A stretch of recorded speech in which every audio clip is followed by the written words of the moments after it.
Hello everybody! Welcome po sa isang special episode sa ating podcast.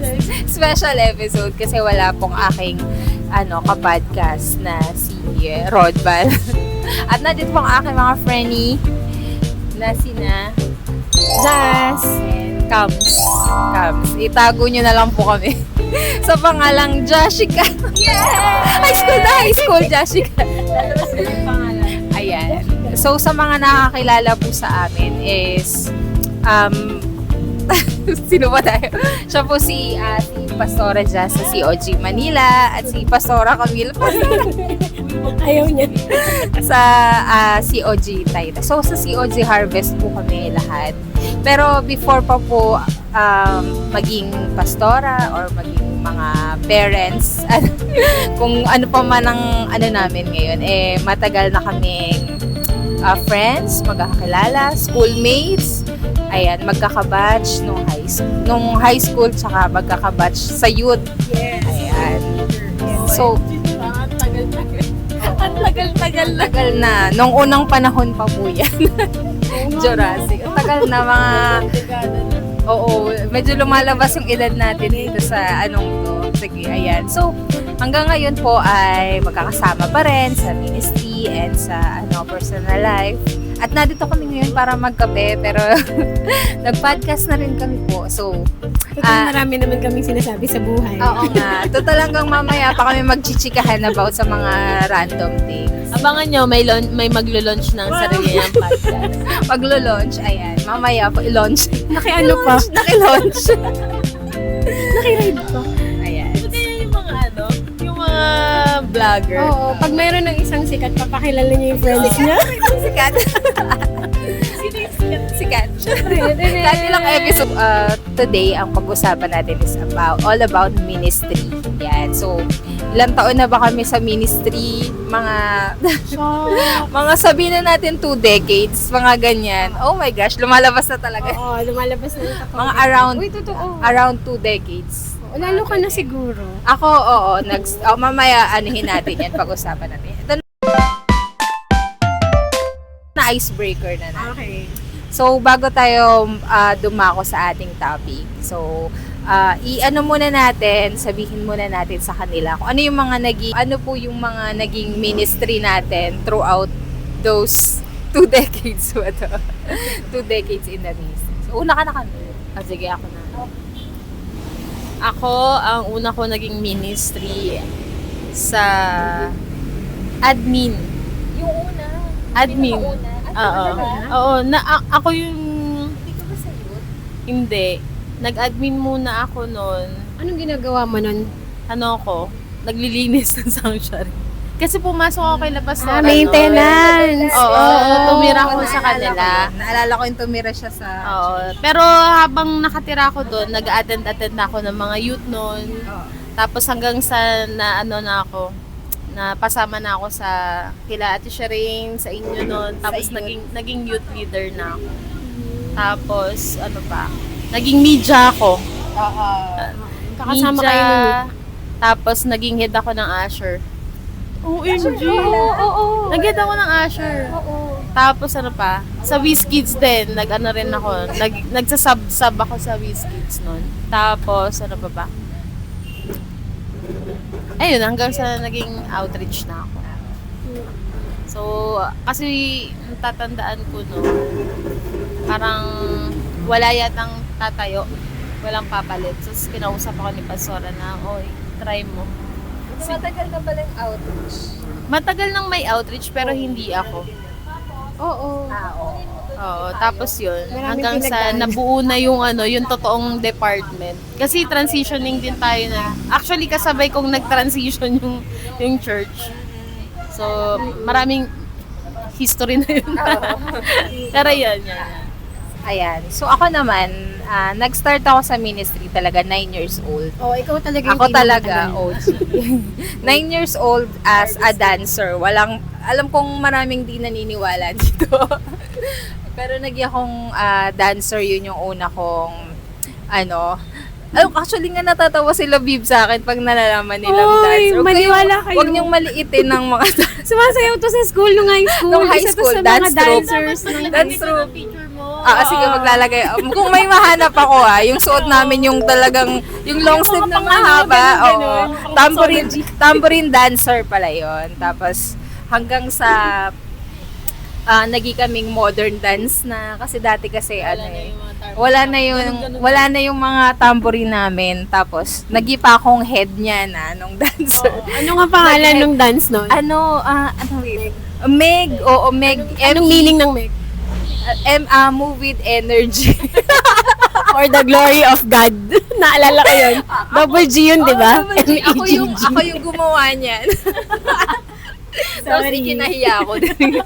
Ayan, at hello, ako una naging leader ni Caleb sa dance. Tama. Caleb ha, if you're watching. Ayan, tapos eventually napunta ako sa vocals. Kasi kung naalala mo si Mabel dati. Si Mabel, naalala mo? Naging worship team din pala ako dati. Oo. Alam ko nga din, nag-backup siya. Nag-try ako magpumasok sa dancer, pero hindi ako kasi hindi ko makuha yung tambourine. Gano'n. Tapos nag-try akong sa worship, kumanta. Kumanta ka ba? Hindi ko makakalimutan. Sa youth yan? Hindi. As in sa service, regular. tapos alam mo yung saya-saya ang saya-saya nung song. Praise yun tapos nakaganyan lang ako. Simula nun din ako Kaya tinanggal ka na. Nahiya ka na. Ayan. Ako yung mismo umalis. Oo. Sige na. Ayan, ako pala. Tapos yun na, hanggang sa in-invite ako ni Mabel sa, na mag-join sa youth band. Yan, kasi di ba may youth service, so nag-youth band kami. Hanggang sa eventually, doon na sa main band. Tapos, nung nawala yung ibang mga members, so nasabak din ako sa worship leading. So, yun yung medyo matagal. Ilang magkasama years kami. yan talaga. Yan. Nagpangabot pa kami niya ni Jazz. Tapos nung by the time na nagkaroon ng media, kasi parang dati kasi uso yung overlapping yung ministry nyo, di ba? So, yan mong gagawin. Oo.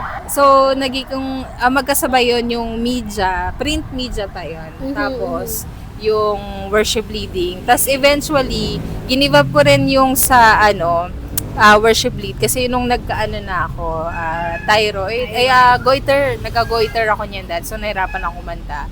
Plus DA. Plus DA. So, nag-focus na DA dati. Oo. Talaga? May DA pa dati? May DA dati. Naginabutan. So, na-DA ako noon. Pero, tinuloy-tuloy ko na rin kasi parang mas na-enjoy ko na yung sa media. Ako naman bilang bida-bida. So, yung early years ko kasi sa church, hindi ko pa sila kasama. So, sa ibang church ako galing. Tapos, ayun din, song leading din. Diba? Worship talaga ako nag-start. Tapos, nagturo ng mga bata. Ayan, so parang dyan ako naglalaro, worship leading, nagturo ng mga bata. Nung napunta ako sa Harvest, so worship leading ulit. Tapos, naalala ko nun, paiyak-iyak pa ako kasi sabi ko tatanggalin na daw ako sa worship leading. Baka dahil kasi lagi ako flat. Pero yung consolidation ministry dati. Yun yung gem ngayon. Oo, yung nag-welcome ng mga VIP. So, consolidation ministry yun. Tapos, naging outreach. So, nung na-start yung outreach, na ako nun, magpa-plant na ng church sa Manila. Sa Tondo pa dati. So, doon ako napunta sa Tondo. Pagdating ko sa Tondo, naging pastor na din ako noon eventually. Kaya sabi hindi na ako magsusong lead kasi pastor ka na. Tapos, napunta ka na sa consolidation team. Nag-plant ng church. So, yan yung mga ministry. Church planter. Mag-plant ng church. Tapos, hanggang sa nagkaroon ng need ulit. Pero yun nga, nung na-departmentalize na yung in-adapt ng COG Harvest yung word Ayun. So, doon naman ako napunta as bumalik sa worship. So, pero naalala ko dati. History na ng simbahan yung pinag-usapan. Oo, parang pa-church history na to. Ganun level na natin as a founder. Tagal na kasi natin. As a founder yung beg natin. Oo, hanggang sa punta sa Antipolo, pero worship pa din. Tapos, naglalaro lang ako actually sa worship outreach. Pero meron din akong era na nag-media ako. Sumusulat din ako dun sa print Sa print media. Tsaka Yung nag-youth ka? Youth talaga, sa youth. Oo, youth pala yon bago ako umalis ng ng Taytay bago ako magtondo. Youth yun eh, tas tayo magkakasama nun. Puyat-puyatan and all. Pero ito, ngayon, nasa worship, tsaka naganda lang church. Ayan. Lord. Yun lang naman yung mga Napagod ginawa kayo namin. naman. Ayun, yun lang naman. Ayan. So, dadako na tayo sa ating topic. Yan. So, bilang medyo na tayo, senior na tayo sa pagdating sa ministry. So, all those years, ano yung isang important na lesson na natutunan mo, tinuro sa'yo ni Lord? Ayan.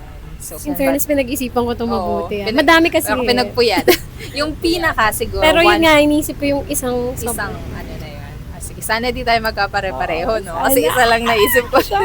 Ay, sino una ba? Dito na tayo. Ikaw naman. Sige, ako naman. Ako yung pinaka talaga na yung basta yung keyword is work in progress. Parang lahat ng makikita ko, kahit pa mas matanda yan sa akin, mas matagal yan sa akin dun sa ministry or sa church, or kahit hindi lang sa church kasi nung etong na-expose ako, di ba, for example, sa region, sa national, sa district level, one thing na natutunan ko is to look at every person na lahat tayo sa ministry, work in progress. Hindi pa tapos si Lord sa atin. And so, for example, kasi ako, for example, kala ko yun na yung magiging stand ko forever. Yung may mga prinsipyo tayo nung youth tayo na ganito dapat yan, ganyan. Parang kaya minsan, Mataas ang standard. oo, ang taas ng standard mo. O kaya kahit ikaw, parang di mo na maiwasan maging sobrang self-righteous. Na parang, for example, ako nga nagawa ko eh. Tapos, ba't di nyo magawa? Wow! Na-realize ko lang ngayon, yung standard natin dati, standard ng mga matatanda. Kasi gusto natin i-please yung mga matatanda dati. No? Uy, totoo yan. Diba? Totoo Na parang wala talaga tayong sariling standard. Kaya yun na rin ang ini-impose mo sa iba. Oo. Kasi- Tapos, marirealize mo habang tumatagal ka sa gawain and sa buhay, na, shucks, hindi pala doable yung iba. Case to case pala. Tapos yun nga, for example, sobra ka nag-expect sa isang tao simply because, kunyari, may title na siya na pastor. May title na siya na leader. So, nag-expect ka na dapat ganito siya mag-behave, ganito dapat siya magsalita, ganito dapat siya mag-consider, yung mga ganun. Only for you to find out na hindi pa tapos si Lord sa kanya eh. Yung ilang mga bagay, i-discover pa lang din niya. Yung ilang mga bagay, maiintindihan pa lang din niya, minsan the hard way. Kasi minsan ganyan tayo. Mas gusto natin na tututunan natin sa hard way. Charing. Sinasabihan na tayo, pero di ba tayo nakikinig? Pero yun, tsaka kung maiintindihan kasi natin na hindi pa yun yung natutuwa ko kung magets pala natin yun na itong tao na to, hindi pa tapos ang Diyos sa kanya, maintindihan natin na may nangyayari sa kanya behind the scenes. So, kunyari kung natatarayan tayo sa kanya, natatamaran tayo sa isang specific na tao sa ministry, pero pag naintindihan na natin na, ay, hindi pa pala tapos si Lord sa kanya, I think mas magiging, ako, yun yung naintindihan ko na, mas magiging harmonious yung relationship. At mas magiging understanding pala tayo. Hindi Parang tayo giving grace to other people. yun yung parang, okay. Doon pala papasok talaga yung grace. Kasi nga, again, hindi pa tapos si Lord sa kanya. The same way na hindi pa rin tapos sa'yo si Lord. And siguro sa mga nakikinig, sa mga nanonood, Mga 5 na if late mo lang yun marirealize, yung pagiging ganun, matututunan mo siya in a hard way. Sometimes you will really lose relationships. Parang gano'n. May mga mawawalang tao sa'yo kasi ang hard mo sa kanila. Ayan. Ako yan. Ako talaga yan. Ayan. So, ako naman, siguro ang pinakang natutunan ko talaga sa ministry na wag mong gawing idol mo yung ministry. Diba? Kasi even good things, kapag lumalagpas na siya sa is nagiging siyang idol mo. Siguro, throughout the years, parang naging ganun ako na akala mo parang you're doing your best lang para sa ministry, ginagawa mo ito. Pero marami pala akong mga nagagawa na lumalagpas na sa dapat mong pag-treat sa ministry. Like, syempre, minsan, sa sobrang kaabalahan mo sa ministry, yung personal relationship kay Lord talaga. Oo, yung parang puro ka na lang ministry pero di ka na nagde-devotion, di ka na nagpe-pray. Tapos parang feeling mo yung kasi syempre di ba sa ministry doon tayo nakakakuha din tayo dyan ng validation. Parang doon mo na i-exercise yung mo, yung maging mo yun, yung parang minsan parang self-actualization, mga ganyan. 'Di ba? Kaya parang minsan kapag nagkakaroon, pag may dumadating na mga tao na possible na mag-take away nun sa'yo, oo, nagiging kang defensive towards doon sa ministry na kahit na maganda, ano-ano ka na, maganda, puyat-puyat ka na, marami ka nang i-give up sa buhay mo. Akala mo, ginagawa mo pa yun para kay Lord, yung pala para na lang sa sarili mo, na gusto mo, ikaw yung maging leader, mga ganyan. Gusto mo, hindi ka mapalitan. Parang sa age din kasi, no? Parang ang dami natin gustong patunayan nung may certain age na parang ang dami natin gustong patunayan. Kaya Totoo, ayan, ganyan. Kaya parang di mo napapansin na mas nagiging higit na pala yung ministries kesa kay Lord sa buhay mo. Kaya nung by the time, di ba may time na nag-rest ako sa ministry, doon ko na-realize na sa totoo lang, ko-continue pa rin yung ministry, yung media team. kahit wala ako, kahit wala ka, kasi hindi naman yan sa iyo eh. Siguro parang hindi ko lang na-realize na parang naangkin ko na to na sa akin. Kaya siguro dumating sa point na talagang inalis na muna sa akin ni Lord yun para makita ko yung bigger picture na hindi iyan yung end ng hindi yan yung katapusan ng mundo, hindi ministry yung nagde-define sa'yo. Nagde-define sa'yo. Hindi yan yung God mo. Diba? Kasi at the end of the day, mas important, mas mataas pa rin si Lord kaysa sa ministry. Yes, tama. Diba? Kaya kung alisin, diba, the Lord will give, the Lord will take away. Yes, Bibigyan niya yun sa'yo kung yun yung time mo to work on that ministry, and if it's time for you to go, ibang tao naman ang nun, then it's time for you to go. Kaya yun, wag nating gawing idol yung ministry. Yes. Ako na. Ang pinaka-importanting lesson na natutunan ko sa ministry ay ang pagiging humble. Hindi ko alam. Pero yun yung ano ko eh. Hanggang sa ngayon. Mula nung nag-start ako sa ministry hanggang sa ngayon. Yun yung palaging ini-impose sa akin ni Lord na wag kong makakalimutan. At yun din yung palagi kong sinasabi sa mga mentees ko. Kasi without humility naman, hindi ka naman gagamitin ni Lord eh. So, hindi ka makakapag-serve. Merong mga tao na nag-rise up sa buhay, sa ministry, na wala silang humility, pero at the end of the day o pagkatapos nung mga ginagawa nila, wala silang fulfillment na nararamdaman, o kaya naman yung mga output nila sa buhay, mga ginagawa nila, wala, alam mo yun, yung parang walang impact sa mga tao sa paligid. Shallow, ganyan. So, kaya sabi ko sa sarili ko, lagi lang tayong nasa humility side, kasi yan yung naglalapit pa sa atin palagi sa Panginoon. So yun lang naman, kasi ako actually nung nag-start ako sa ministry, pinagtsagaan lang talaga ako. Alam mo yung baba ng self-confidence ko talaga nun. Alam mo yan kasi kasama tayo. Kapal pa ng bangs yun. Ang kapal ng bangs ko. As in, matago na ba? Yung maganda no? Diba? Ganyan. Pakita yung picture na yan. ko talaga yun. Sobrang ko nun, siguro kasi din sa mga pinagdaanan sa buhay. Kaya sobrang baba ng self-confidence ko nun. Tapos parang hindi ko talaga alam kung paano bubuhatin yung sarili ko. Pero, ang pinaka-sure ko nun, nung mga panahon na yon, gusto ko magpagamit sa Panginoon. And doon nag-start yung yung sinabi ko sa Lord na, Lord, eto lang ako, pero mas malakas ang biyaya mo. So, kaya magpapagamit ako sa iyo. And up until now, pag sinasabi ko yun sa Lord, nararamdaman ko na talagang nag-a-abide yung spirit niya. So, yun lang naman. Wala. Actually, ang dami pa. Kulang Dami tong pa vlog na to. talaga. So, kung tingin nyo interesting to, request lang kayo dyan. Parang may down topic below. naman kami. Comment down below kung meron kayong specific na gustong malaman. Para din ma-push na namin tong lagi kami nagkikita. Yes. So, kasi baka sumunod nito next year na naman. Sabihin natin kung kailan tayo huling nagkita. Nung December, tama ba? Christmas November. Oh, kasi nag-pre-Christmas party kami bago manganak si Camille. Ilang months na yung anak mo? 5 months na yan. Magsi-6 na sa June 1. So, yan yung mga kaganapan. Pero, Twice a year nagkakita. pero grabe kasi dati naman, lagi tayong magkakasama. Siguro mas marami pa kaming masya-share talaga.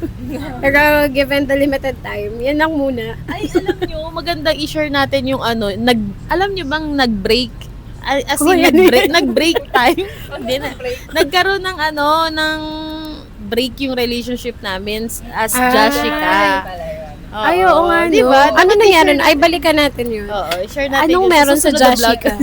Kailan yun? Kailan yun? Hindi, parang, hindi na. Ay, before mag-asawa si Sheila. Before mag-asawa? Hindi, parang neto na lang. Or after. Wait, ano ba nangyari? Sobrang tagal. Basta nung nagpahinga ka nun sa ministry. Nagpahinga siya, nagpahinga na rin yung Jashika. Tapos Ay, hindi, alam ko na, naalala ko. Oo. Pero next, Oo, mamaya sa next na lang, vlog. pagtapos na tong. So, yun. Titingnan muna namin na, filter lang muna namin. Baka may masabi kami. Pero yun, siguro pinakamaganda nito. Magka-comment na lang kayo kung gusto nyo pa kami makita. Gabi ko conclude na ni Ma'am. Pero ang dami pang magandang nangyari. Sa lahat ng natutunan namin, buti na lang nandiyan yung grace ng Lord. Kasi, for example, yun nga, yung naranasan namin, di ba, yung sinabi ko na, minsan late mo na mafa-find out na dapat pala mas nag-extend ka pa ng grace sa tao kasi work in progress siya. Tapos, yun nga yung sinabi ni Ma'am Sheena, dapat hindi mo gawing idol. Minsan hindi mo naman siya ginagawang idol yung ministry mo, pero yun na yung ginagawa mo, yun yung nangyayari. And yun sa high camps nga, yung minsan kasi yung humility, it's also teaching you some hard lessons if hindi mo rin siya matututunan early on in the ministry. Kasi 'di ba, for instance, pagka hindi ka kasi pag wala yung value ng humility, you will be so much entitled naman. Na parang, deserve ko na to kasi ganito, ganyan. Pero if hindi ganun yung kataas yung regard mo sa sarili mo, pag nagmi-ministry ka, walang ganun. Walang sobrang entitled. Wala ding disappoint. Pero sa lahat ng yun, salamat sa Panginoon kasi may grasya niya, may biyaya niya na andito na kami sa age na to. Age reveal, 34 na kaming lahat. 34 na ito. Happy birthday. So, 34 na kaming lahat. At nasa ministeryo pa rin kami. Ginagamit pa rin kami ng Panginoon sa iba-ibang paraan. Pero lahat ng yun dahil sinustain kami ng Lord. And I hope na kung meron din sa inyo na nasa ministry na posibleng pinagdadaanan yung mga napagdaanan namin before, kapit ka lang kasi it will get better in time. Pero sana maging sensitive ka kapag kinakausap ka nila. So, yun ang aking last words. Baka meron kayo po. So, thank you po sa nagmamadali na. Gutom na. Ayan. So, yun, sana po na-enjoy nyo ang aming chikahan ngayong hapon na ito. And malay nyo sa susunod pa ulit kami. Makapag-record ulit kami. So, thank you for watching. Thank you for watching. 5 months ulit. Bye-bye! Kahit ilang episode pala. Ay, Surprise! sige po. Sige lang po, go. Ako naman, sige. Yan lang talaga si, Maria. It's okay. Alin din sa atin? Kasi magkaparehas tayo, di ba? So, ito yung sa atin. Ano ba sa Spanish latte? Ito sa akin. Mga kapatid. Wala nga ba na isa? Ayun. Ay, ito kapag. Ay, mali ito pala. Sige, okay na kasi. Ito ba ang cappuccino? Hindi ko makakain. Gusto ng ating mga foods. Sige pa. Sige po. Dahil opinionated kami. Alam po sa vlog. Nag-vlog.